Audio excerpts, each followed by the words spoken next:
नमस्कार दर्शकों, हमारे YouTube चैनल चर्चा में एक बार फिर आपका स्वागत है। इंडिया गठबंधन में बवाल मचा है। बवाल का कारण है बंगाल की मुख्यमंत्री ममता बनर्जी, जिन्होंने एक बयान ऐसा दिया है जिससे यह संकेत मिला है कि उन्होंने इंडिया ब्लॉक का नेतृत्व करने की इच्छा जताई है।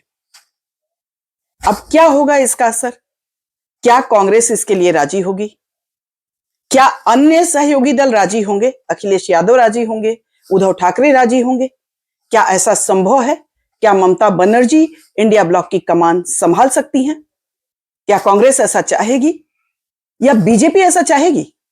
अब आप सोच रहे होंगे कि बीजेपी को आपने क्यों घुसाया, तो इस सवाल का जवाब हम बाद में देंगे।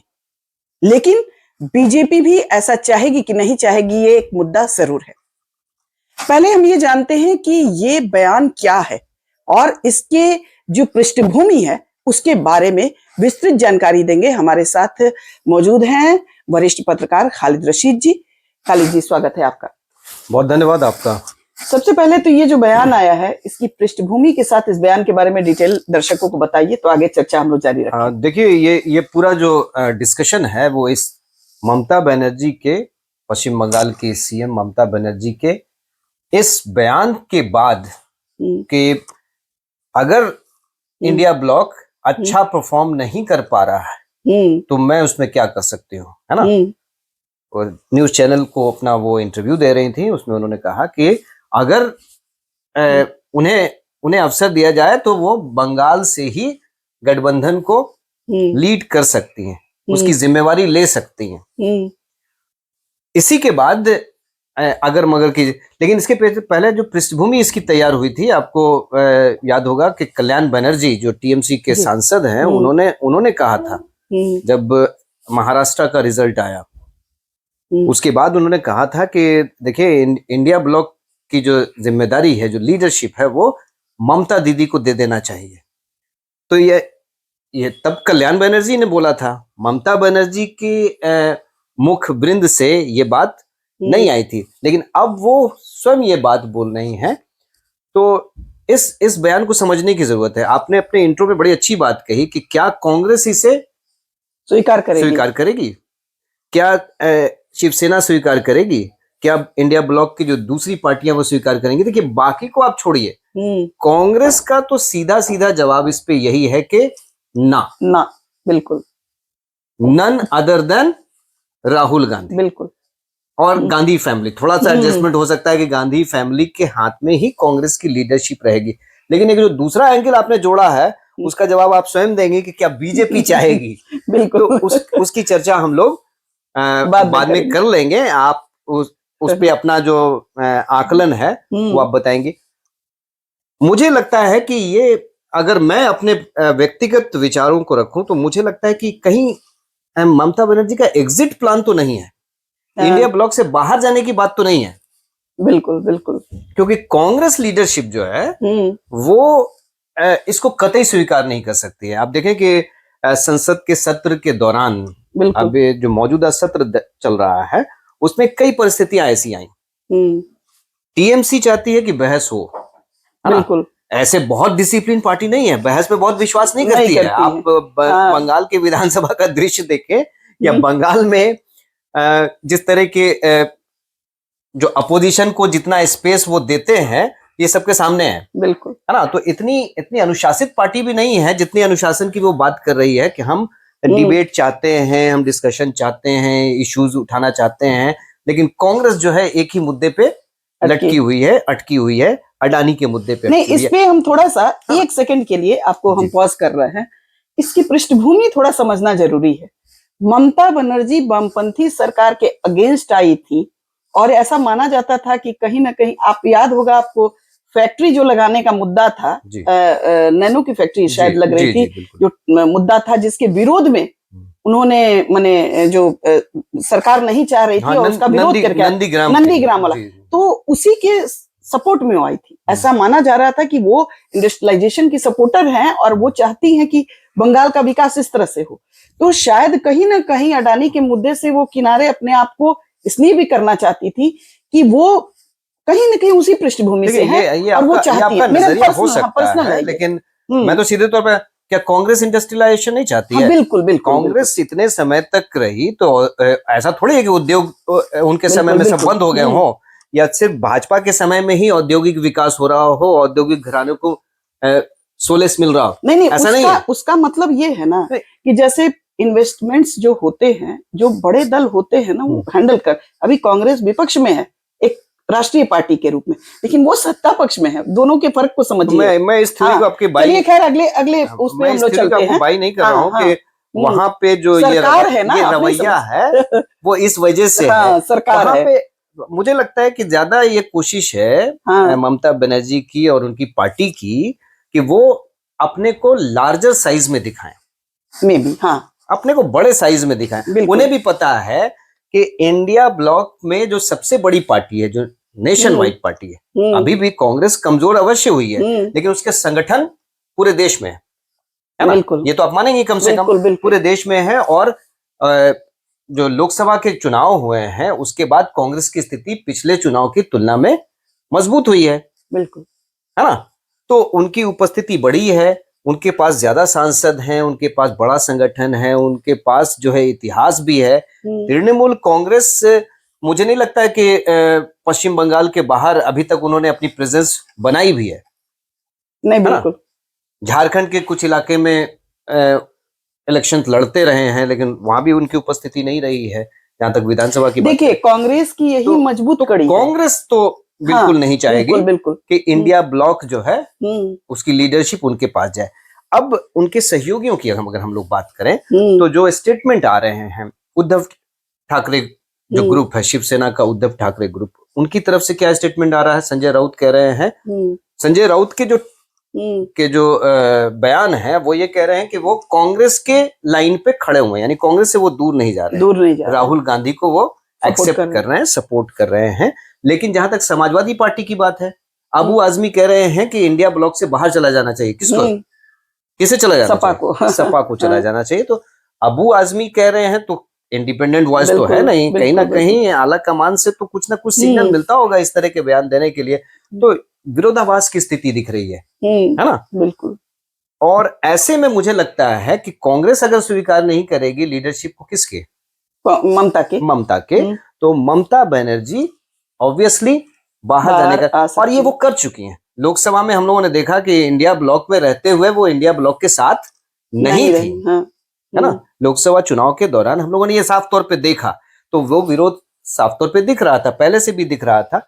और बंगाल में विधानसभा में भी वो अकेले लड़ी है, विधानसभा में भी अकेले लड़ी है। मैं तो लोकसभा की बात कर रहा हूँ, दोनों जगहों पे। विधानसभा तो पहले हुआ, लेकिन लोकसभा जो है वो इंडिया ब्लॉक पूरी तरह से सामने आ गया। उसके बाद इलेक्शन हुए हैं इंडिया लोकसभा के, उसमें भी तृणमूल कांग्रेस ने बिल्कुल अलग लाइन ली और बिल्कुल अलग होकर चुनाव लड़ा। परफॉर्मेंस उनकी अच्छी रही, इसमें दो राय नहीं है। लेकिन कांग्रेस को जो स्पेस मिलना चाहिए था, लेफ्ट पार्टियों को जो स्पेस मिलना चाहिए था पश्चिम बंगाल में, वो उन्होंने नहीं दिया। तो एग्जिट प्लान, मुझे लगता है कि इसी बहाने यहाँ पे तो ऑब्वियस सी बात है कि वो कोई स्वीकार करेंगे नहीं। ज्यादा तो इंडिया ब्लॉक में वो पार्टियां हैं जो कांग्रेस के पीछे चलने को तैयार हैं, तभी वो वहां पे गई। बिल्कुल बिल्कुल, है ना। नहीं, इसमें मेरा और अब और परिस्थितियां बदल गई हैं। नीतीश कुमार जब लीडरशिप के लिए आगे आ रहे थे, है ना, लग रहा था कि उनको बनाया जा सकता था, तब कांग्रेस कमजोर थी। अभी थोड़ी उनकी स्थिति मजबूत हो गई है, तो अब तो ये प्रश्न और पीछे चला गया परिप्रेक्ष्य में। बिल्कुल बिल्कुल, मेरा भी यही कहना है। लेकिन एक बात जो मेरा ऑब्जर्वेशन है वो ये है कि निश्चित तौर पर नेतृत्व क्षमता की जहां तक बात है, ममता बनर्जी का कोई मुकाबला नहीं है इंडिया ब्लॉक में, नहीं है, क्योंकि वो जमीन से उठी हुई है। उन्होंने खुद को खड़ा किया है, एक सामान्य छोटे से नेत्री के तौर पर वो उभरी और एक पूरे बंगाल को उन्होंने कैप्चर किया और वर्षों के वामपंथ के शासन को उखाड़ फेंका।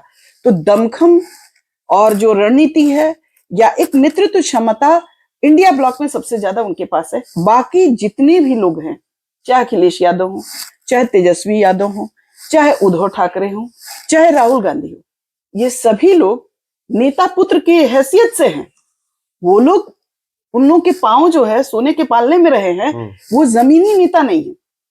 ठीक है, पिता की विरासत संभाल रहे हैं और क्षमता है, हम नहीं कह रहे कि बिल्कुल क्षमता नहीं है, लेकिन जो क्षमता ममता बनर्जी में है वो अन्य लोगों में नहीं है। लेकिन ये भी बात आपकी एकदम सही है कि ममता बनर्जी सिर्फ नेतृत्व कैसे करेंगी जब उनका संगठन ही नहीं है देश में। आज भी संगठन के मामले में कांग्रेस की स्थिति बीजेपी के बाद सबसे मजबूत है और राष्ट्रवादी पार्टी तो कांग्रेस ही है जी। तो नेतृत्व वो कभी भी नहीं सौंपेगी ममता बनर्जी को, ये तय है। चाहे अपने नेतृत्व में कोई बदलाव कर दे, कोई चेंज कर दे, वो समझ में आता है, लेकिन वो नेतृत्व सौंपेगी इसकी बिल्कुल संभावना नहीं है। और कांग्रेस के भीतर भी जो लोग हैं आज तो और कांग्रेस का शुद्धिकरण एक तरह से हो चुका है, क्योंकि उनके बहुत सारे जो नेता हैं जो दावेदार हो सकते थे वो सब के सब जो है वो दूसरी पार्टियों में, उसमें ज्यादा संख्या भाजपा में जाने वाले लोगों की है। जो पुराने कांग्रेसी थे वो बहुत सारे बीजेपी में आज है और केंद्रीय कैबिनेट में भी है, पार्टी में अलग अलग जगहों पे अच्छी पोजीशंस पे भी वहां है, हर स्टेट्स में। तो वहां पे तो ये जो उनको चैलेंज, जो इंटरनल चैलेंज मिलना चाहिए था कांग्रेस की लीडरशिप को, गांधी परिवार को, वो अब मिलने की संभावना नहीं दिख रही है। तो वो बड़ी मजबूत स्थिति में वहां पे। हम जो ये कह रहे थे, थोड़ा सा मुझे असहमति आपको, ये आप इंडिया ब्लॉक की जिम्मेदारी ममता बनर्जी में लीडरशिप की तो कोई कमी नहीं है, वो हम लीडरशिप देख रहे हैं, उसका एक दायरा, जिम्मेदारी नहीं देख रहे हैं, लीडरशिप दायरा है, एक सीमा है, और वो शुरुआत होता है पश्चिम बंगाल से, खत्म वही हो जाता है। नहीं तो हम ये बात हमने कहा, लेकिन सामने आप देखिए कौन है नेतृत्व, इंडिया ब्लॉक के सामने कौन है? मेरा नरेंद्र मोदी। हाँ नहीं, मेरा अब यही कहना था कि तो क्या नरेंद्र मोदी के नेतृत्व को मैच करती है? नहीं, अब जैसे मेरे ये कहने का मतलब है कि नेतृत्व संभालने की क्षमता अलग बात होती है और संगठन अलग बात होती है। बिना संगठन के आप नेतृत्व करता रह के क्या करिएगा, आपके पास संगठन नहीं है, संगठन भी नहीं है। तो देखिए संगठन का तो बहुत बड़ा रोल है ना, तो इसमें कोई दो राय नहीं है कि कांग्रेस ही उसमें लीड करती है संगठन के मामले में, और देशव्यापी संगठन कांग्रेस के पास ही है, बाकी लोग तो कहीं है। तो ये बात इसमें आप उस पे आएंगे, इशारा हो चुका है। आप बीजेपी वाले एंगल पे आएंगी। उससे पहले मैं एक चीज जोड़ दूं, टाइमिंग का सवाल बहुत इंपॉर्टेंट है, क्योंकि अब लोकसभा चुनाव तो है नहीं, इंडिया ब्लॉक की उतनी उपयोगिता अभी इस समय कम से कम नहीं है, क्योंकि लोकसभा का चुनाव होता तब इंडिया ब्लॉक की बात होती कि तमाम पार्टियां इकट्ठा होकर लड़ रही हैं। अभी ऑन द फ्रंट जो चुनाव दिख रहा है वो है दिल्ली का चुनाव और बिहार का चुनाव 2025 उसमें कोई तो यहाँ इंडिया ब्लॉक की भूमिका मुझे नहीं समझ, ये सवाल क्यों उठा? ये सवाल क्यों उठाया गया? ये सवाल उठाया गया किसकी तरफ से? कांग्रेस के नेतृत्व पर एक तरह से प्रश्न चिन्ह उठाया ममता बनर्जी ने, ताकि दिल्ली में केजरीवाल और बिहार में इंडिया ब्लॉक के जो दूसरे नेता है, बिल्कुल लालू प्रसाद, आरजेडी की हम बात कर रहे हैं, इनको एक तरह से सपोर्ट मिले। तो ममता बनर्जी ने ये जो कहा है इस समय, टाइमिंग जो मुझे लग रही है वो यही है कि अरविंद केजरीवाल को दिल्ली में सपोर्ट करना और बिहार में आरजेडी को मजबूत करना। आरजेडी वो देखिए वो बात भी है, और एंड में हम बताने से पहले एक बार कंक्लूड करते हैं कि एक तो ये भी बात है, दूसरी बात ये भी है कि इंडिया ब्लॉक एक्चुअली में वैचारिक स्तर पर, सोच के स्तर पर, उसके स्तर पर बहुत ही बिखरा हुआ है।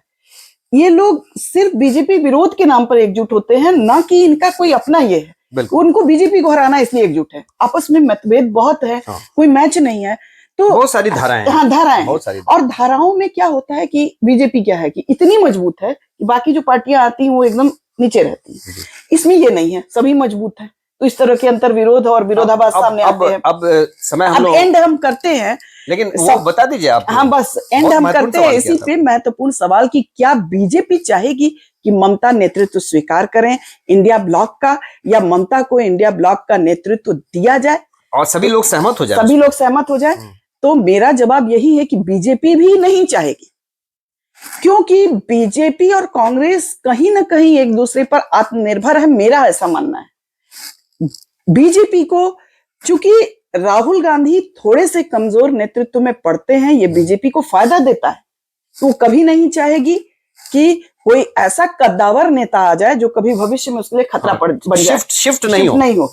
सेकंड, कि कांग्रेस नहीं चाहेगी, क्योंकि कांग्रेस भी नेतृत्व नहीं देना चाहेगी उसके हाथ में। कुल मिला के दोनों राष्ट्रीय पार्टियां चाहती हैं कि नेतृत्व हम ही दोनों में से किसी के हाथ में रहे, तीसरा कोई ना लेने पाए। और मैं यहाँ पे आपकी इजाजत से, अनुमति से जोड़ना चाहूंगा कि बीजेपी ज्यादा चाहती है बिल्कुल कि इस वक्त जो है कांग्रेस ही इंडिया ब्लॉक की लीडरशिप रहे, राहुल गांधी फ्रंट पे रहे, ताकि बार बार वो ये मोदी वर्सेस राहुल करते रहे, मोदी वर्सेस राहुल है, और पोषण मिलता रहे। जितनी सामने में कांग्रेस होगी, बीजेपी को उतनी मजबूती मिलेगी, क्योंकि बार बार वो चर्चा करेंगे, देखिए उनका 70 साल, देखिए उनका 70 साल, देखिए उनकी लीडरशिप।